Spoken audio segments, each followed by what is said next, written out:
Всички към вас, моите приятелки. Отношение това е много важен и така най-често болезнен процес за една жена. Болезнен защо? Защото ние сме жени същества емоционални и когато се впускаме в отношения, ние започваме да изпитваме най-различни емоции. Това е трудно на жените, особено модерни жени, които държат своите емоции и чувства под контрол и искат да изглеждат отстрани безчувствени и незаинтересувани. Има в това своите плюсове, има в това своите минусове, разбира се. И да поговорим за това. И така, когато ние се впускаме в някакви отношения, разбира се, човек трябва да ни хареса. Това е първо нещо, което ние не можем да започнем отношения, ако човек отсреща неприятен просто, даже елементарно. Човек, който предизвика някакви неприятни чувства, който по никакъв начин, визуално, емоционално, физически ни привлича. Разбира се, има и други такива неща, по които някои жени се ориентират. Това е чисто сметка. Да кажем, този човек може би не ме привлича физически, емоционално, но пак този човек някакъв, не знам, някакъв влиятелен човек, който има, да кажем, добро обкръжение, човек, който има финансови някакви възможности. И тук човек, разбира се, възможно да жените могат да се хвърлят и на това. Така че първо да започнем, че отношения могат да започнат в два случая. Или човек ни физически привлича, или може даже той не ни привлича, но ние усещаме, че този човек нещо изпитваме към него. Или една жена усеща, че това е нейният човек, просто казано. И втори момент, когато тя не изпитва нищо към него, освен някакви сметки, че този човек, например, много добра партия за нея, нали? Този човек от нейното обкръжение. Всички тези неща, разбира се, ги имат и мъжете. Нека да не...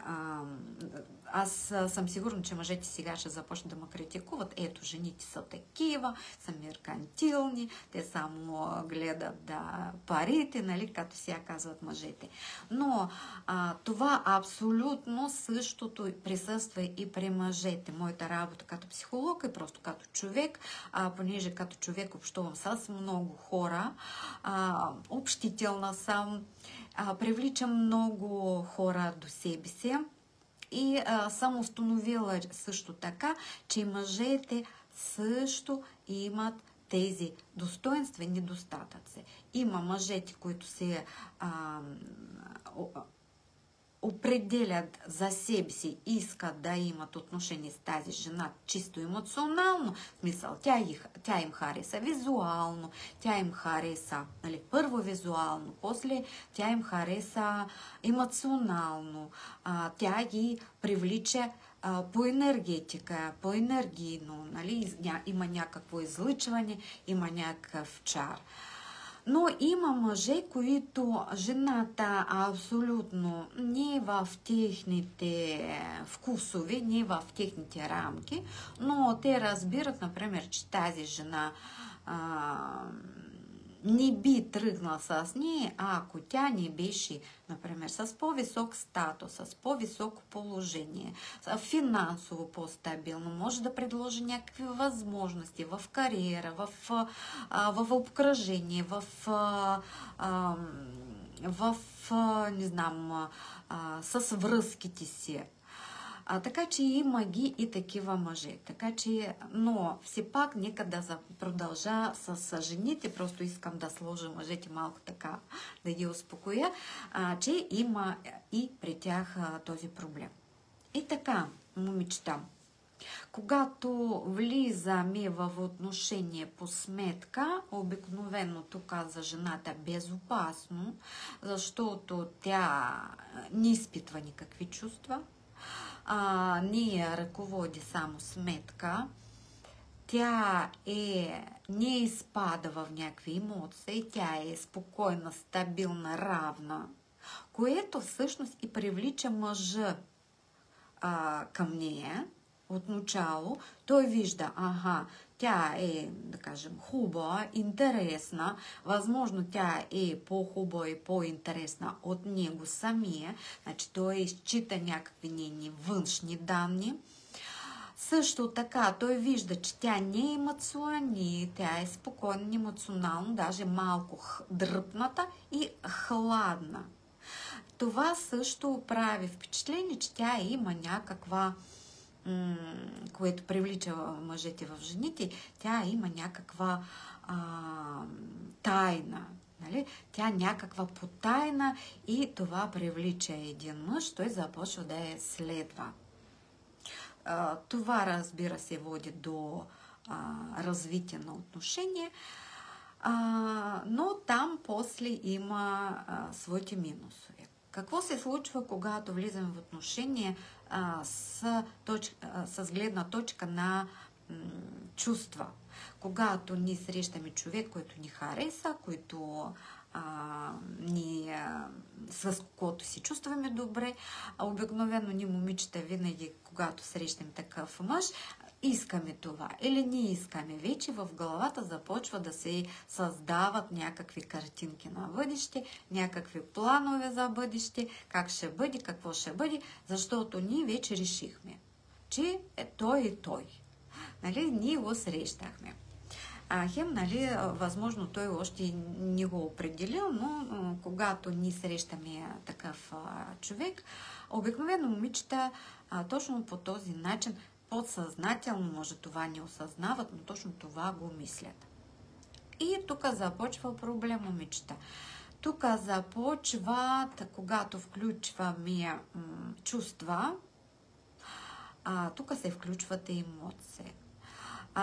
Какво се включва тогава?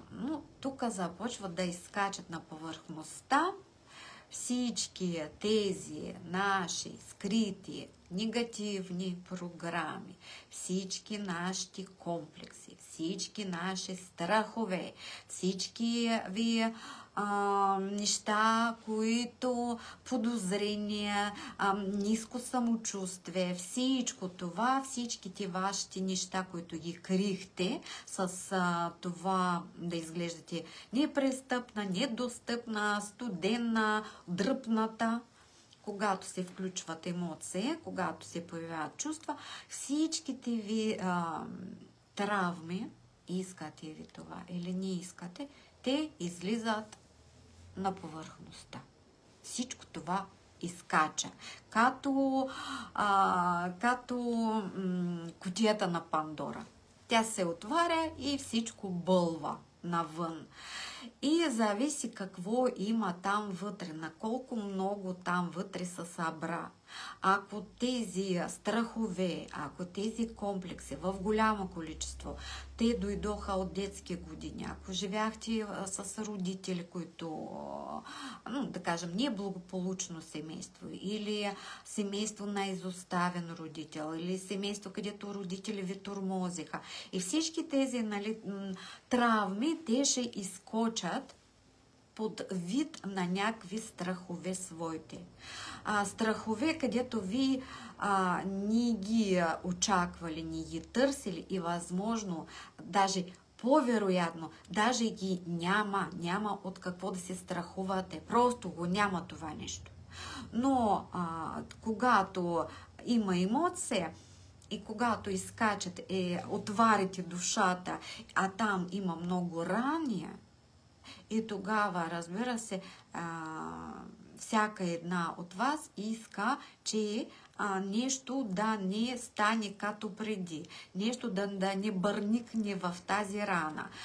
Пак казвам, това е подсъзнателно, осъзнавано, то се проявява как страхове, чувство на ревност, ревността, чувство на, че ви лъжат, че ви изневеряват, някакви подозрения, някакви контрол. Нали?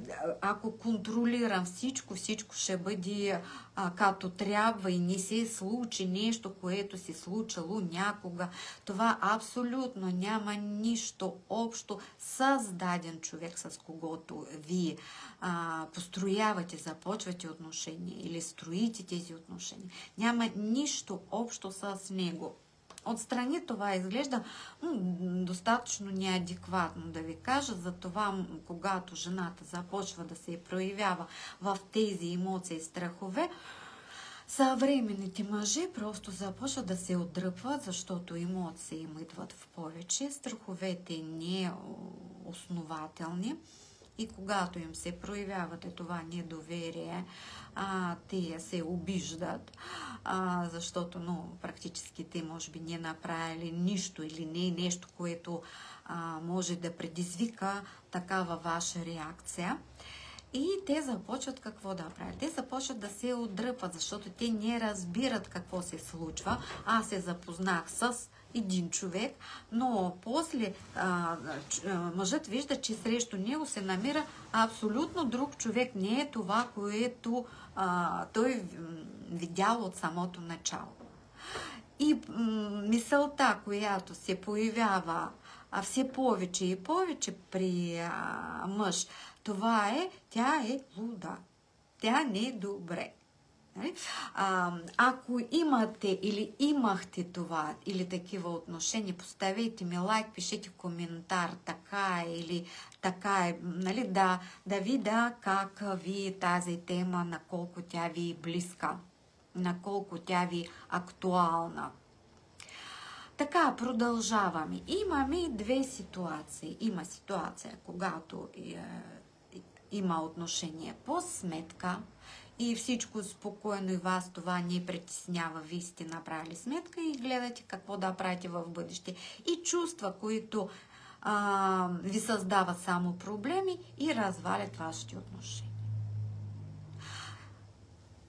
Но тук за тези, които наранени толкова много, че решават, че повече не влизам в отношение, където има любов. Аз не влизам, не търся си човека, когото да обичам. Аз ще си търся отношения безопасни за мен. Какво означава това? Аз ще търся мъжът, той може би няма да ми хареса, но пък аз ще имам някаква сметка да бъда с него. Дали защото той е там стабилен, защото той ми предлага официални отношения, защото той се грижи за мен, дали защото има статус някакъв, няма значение. Но има нещо стабилно, което той ми дава и аз се съгласявам. Това е някаква далавера. Там няма чувства, там няма нищо, там има някакъв договор, където аз се договарям вътре в себе си. Нали? Се договаряте, нали, говоря за вас, момичета, се договаряте вътре в себе си, че вие се съгласявате на тези отношения, защото в тях има там това, което ви търсите. Вие търсите стабилност, вие търсите уважение, вие търсите семейство, брак, вие търсите, не знам, вие търсите какво търсите там, вие получавате от този мъж това нещо. Вие се съгласявате, но го правите чиста сметка, без да имате чувства към този мъж. Така, звучи добре. И по принцип, нали, ако погледнем, че брак, това е точно така. Това е сключен договор между мъж и жена, където те поддържат добри отношения и помагат в живота един на друг. По принцип си така. Така беше и за създаден брак, нали, още и преди много години, когато се женили, нали, даваха момичета за по-възрастните мъже, с цел, че той ще подсигури на това момиче, ще създаде, нали, семейство, че той е мъдър, че той е умен, че той ще я възпитава, той ще я помага, той ще се грижа за нея. Съответно, тя ще му даде семейство, ще му роди децата, ще се грижи за тези деца, ще там готви, ще чисти, ще му помага. Това е вид един договор. Чувства там, за чувства не се говореше. Ако има чувства, добре. Ако няма чувства, нали, така си живеят някакси. Позната ви схема. В нашето време, може би малко преди нашето време, нали, нашето време после ще го разберем, преди нашето време вече започнаха да създават семейства на основа чувства. Повечето на основа чувства. Аз се запознавам с някакво момче или мъж, той има чувства към мен, аз изпитвам взаимност, се срещате с този мъж и се уверявате, нали, наколко той е сериозен, той ви предлага някакви отношения, ви се съгласявате, защото имате интерес и вече там сключвате брак, създавате семейство.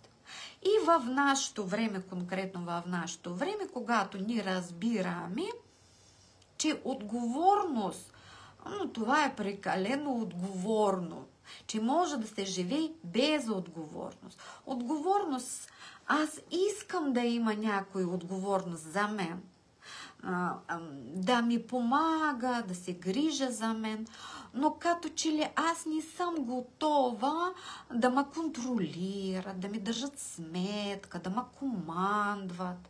Има го. Ако сте забелязали себе си в този момент, поставете лайк, пишете да, не, някак си го отбележете. Това не е само ви, момичета. При мъжете е абсолютно същата работа. Отговорност към мен, но аз мога да съм безотговорен. С една дума се намирам в детска позиция. Защо в детска позиция? Защото само деца, тези, които някой има отговорност за тях, а те не носят отговорност за нищо. Защо?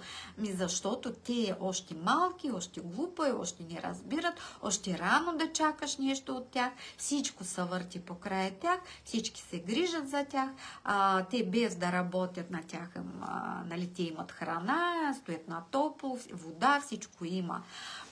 И с времето, в нашето сегашното време, много хора искат да останат в тази детска позиция. Да има някой, който да се грижа за мен. А аз искам така, като малко детенце, така просто да се радват, че мен ма има в техния живот. Аз нищо не правя. Ако някой ми предявява някакви претензии или постави някакви условия, какъв е този човек, той на мен никакъв и аз на него никаква. Значи всеки да се тръгне, нали, всеки да си гледа работа. Какво се получава? Се получава, че отношения не могат да се създадат. Няма как да се създадат отношения. Да, могат да има отношения какви? Във вид любовници, приятели. Погледнете колко много хора в приятелски отношения по интернет. Те общуват, пишат, чатят с години. И тези приятелски отношения няма как те няма да прераснат в нещо сериозно. Никога. От никога. Ако вие сте тази, която в чат, или ви да говорите по телефон, или там по видеочат, и мислите, че сте в отношения, тези отношения някога ще прераснат в нещо голямо, нещо стабилно, това е илюзия, фантазия, това никога няма да стане. Точно с това работим, за много други неща говорим в обучаваща програма Технология на любовта. Защо ви стоите в чат постоянно и се надявате, че някога ще имате отношения или представите, че вече ги имате. Затова този човек ви пише и ви звъни. Но никога не сте се срещали. Или с години така. Защо това се получава? Има много момичета, които стоят в такива отношения с години и идват на консултации, там няма значение на диагностични или на лични такива, пълна консултация, изпадат в депресия, се намират в много такова депресивно състояние. Те са отчаяни, те не знаят какво да правят. се пишат с човека, той им там обещава какво обещава. Те даже звънат, те го виждат даже по камера, нали, те имате видеочат, те имат отношение, той брак им предлага. Но това всичко само с думи. Минава година, 2-3, а това остава все на това ниво. Никога не сте се срещнали с този човек и само на разговори. И тук въпрос не е защото той някакъв си, но той си някакъв си, той ясно.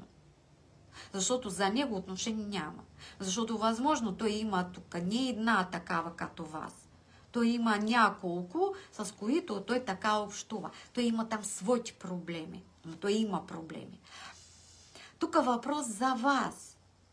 Защо ви стоите, пишете с някакъв непознат мъж с години и чакате от него нещо? По-скоро, защото ви се страхувате да имате истински отношения с истински човек. Вътрешен страх, че аз, ако се срещам с човека, възможно той няма да ме хареса. Възможно той ще тръгне, ще ме остави рано или късно. Възможно той ще не знам, той ще се държи грубо. Там има някакви страхове, там има някаква история, там има някаква негативна програма във вашата глава, която ви кара да стоите в безопасно положение. Защото интернет за вас точно безопасен. Вие можете да мечтаете, вие можете да страдате, че нямате тези отношения, че той е лош, че той не иска да ви види. С години да се намирате, да се потопите в тази мъка, да се чувствате нещастна, нали? Да докажете, че ето, аз съм нещастна, на мен не ми върви в любовта. Но това не е така. Вие стоите там по проста причина, че на вас ви е страх да имате реални отношения с реален човек. Следващ момент, когато създавате отношения в реален живот с чувства, но когато, пак казвам, колкото повече сте травмиран човек, когато започвате отношения и там се получават някакви неща, когато идвате пременно на консултация или терапия и казвате пак цялата в сълзи, разстроена, в депресия, не можете да идете, не можете да спите, той постъпил така, той е лош, той е такъв, онакъв. И най-често по време на консултация аз точно това го чувам. Той. За себе си почти нищо не се казва. Вината във всичко е в него. Той направил нещо. Но тук пак казвам, тук не той, тук е вашите вътрешни страхове, където ги изливате постоянно върху него, което го и отблъсква. И да, като ви не ги решите тези вътрешни проблеми вашите, да като не излекувате вашето подсъзнание, вие все ще попадате на подобни отношения. За това най-често момичета казват, аз повече нямам да се влюбвам, и решават да построяват отношения по сметка. Защото те са толкова много травмирани и когато се срещат с един мъж, когато започват отношения и всички тези травми, страхове, негативни програми, блокажи, комплекси, всичко като вълна, излиза на повърхността. Но какво се случва, когато започват отношения по сметка? Всичко като че ли звучи безопасно, се срещате, всичко нормално, няма емоции, много стигате спокойно до, да кажем, до сключване на брака, създаване на семейство, но след време се появява едно, то може би още от самото начало се появява едно такова тъничко гласченце вътре във вас, което с времето става все по-силно, а след години то вече камти във вашата глава, все едно, че ви го чувате наистина. Какво е това гласче? Това е гласче, което постоянно ви казва, че той не е за вас. Това гласче, което постоянно казва, че този човек не е вашия човек. Отначало то ще е тъничко гласче, вие ще го махнете така, но с времето това гласче ще се превърне в една камбана, която ще бие в главата ви и казва: не той, не мога да го търпа, не мога да го понасям, не мога да го гледам, не мога да стоя, не мога да дишам до него. Което ще доведе рано или късно, първо, преминавайки през много различни болести, защото вие ще държите, ще се борите, по-скоро вие ще се борите с себе си и това вашето състояние вече излиза на психоматика, когато вие започвате да се разболявате. Дали от нерви, дали там вече в тяло нещо, там стомах, жлъчка, бъбреци, каквото може би всичко. Лекари не намерят нищо, но аз съм болна. Това обикновено оплакване от такива жени, които се избрали да живеят с мъж по сметка. Рано или късно това завършва по два начина. Или жената умира от някаква болест, или жената напуска мъжа и остава сама. Това е. И ако погледното така, и в трите случая, нали, което казах, като че ли няма печеливш вариант. Но тук въпрос в това, печеливш вариант в това, че отношение това е винаги чувство. Когато ние живеем в нашето семейство, родители, майка, баща, брати, сестри, ние ги обичаме. Съгласете се. Колко да е трудни отношения с тези хора, все пак вътре в себе си, да като живеем с тях, ние обичаме тези хора. Когато вече живеете настрани от тях, вие продължавате да ги обичате. Така че близки отношения не могат да се построяват без да има чувства. Това е. Но вече след като има чувства, но нещо не се получава, това е сигнал, знак, че човек е правилен.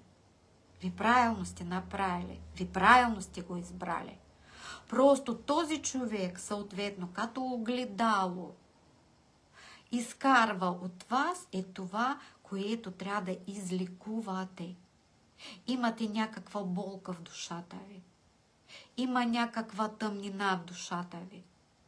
И причината не е в него, че той е лош какъв, а просто той ви кара да видите това нещо, което се намира вътре във вас. И с това трябва да се работи. А с това може да се работи само с психотерапевт, само с психолог и само в терапия.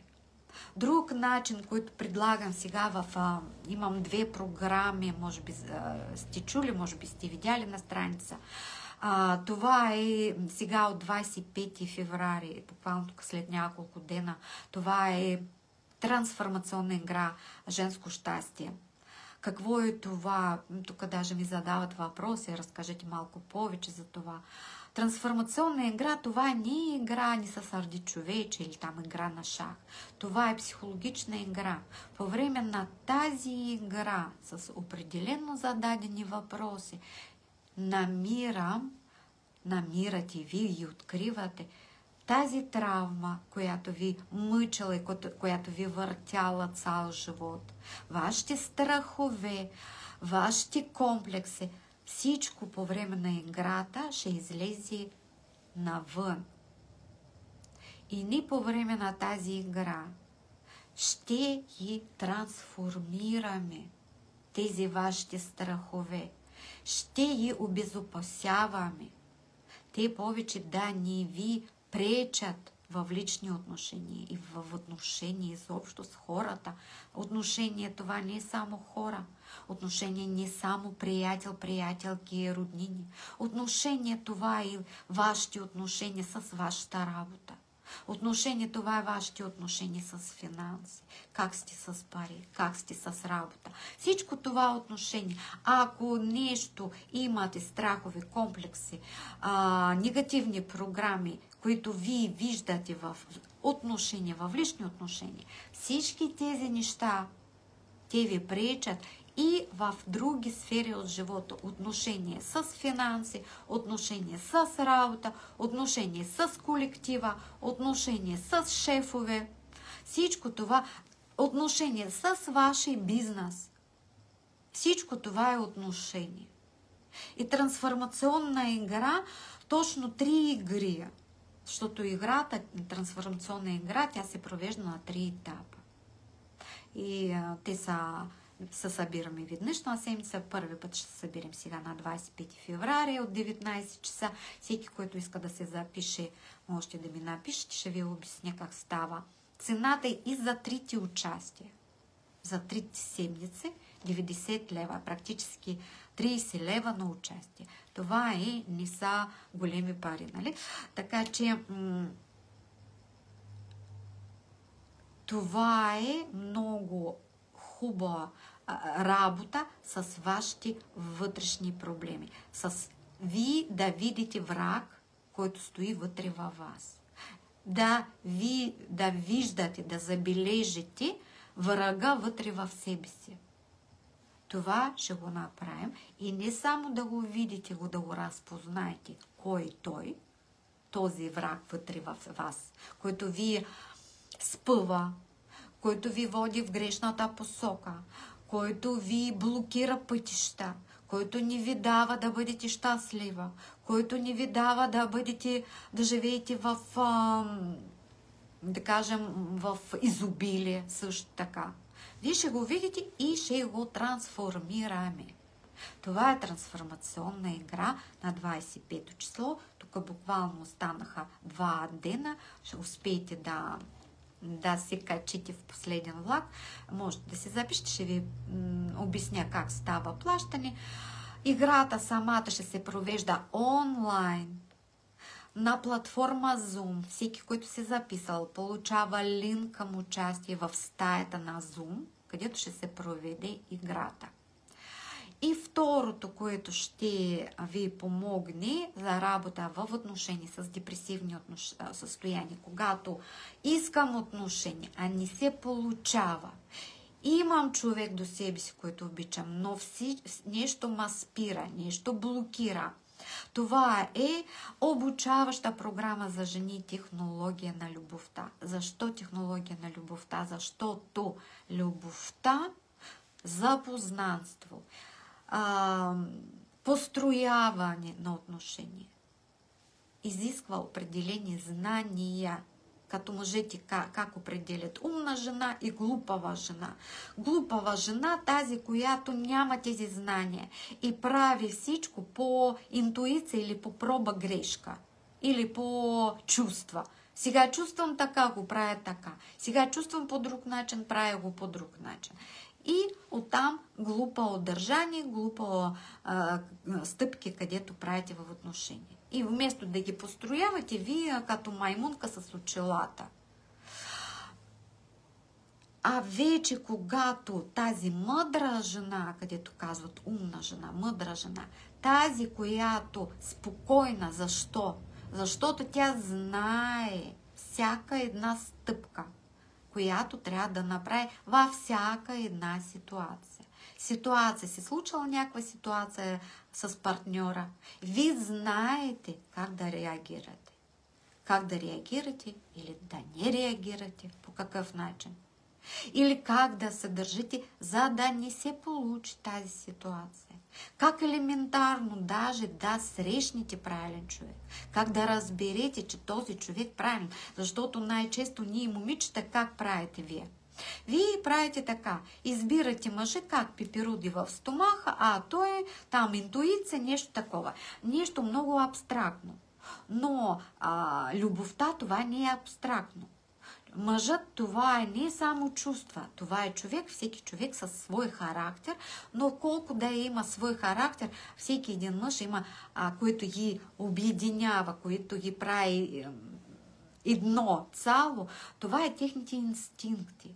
И вие, ако не ги знаете техните инстинкти и ако правите нещо, вместо да ги използвате за вашето добро, а наобратно ги обръщате срещу вас, там се получават проблеми или се запознавате от самото начало с неправилен мъж. И също за това говорим в технология на любовта. Как да се запознаете? Как да разберете в интернет, по чат, че този човек сериозен или този човек не става? Още от първите думи в чата вие ще знаете този човек става изобщо той за вас или не. По какъв начин можете да го направите? Всичко това има в технология на любовта. И при всички знания, които водят до създаване на сериозни отношения и брака.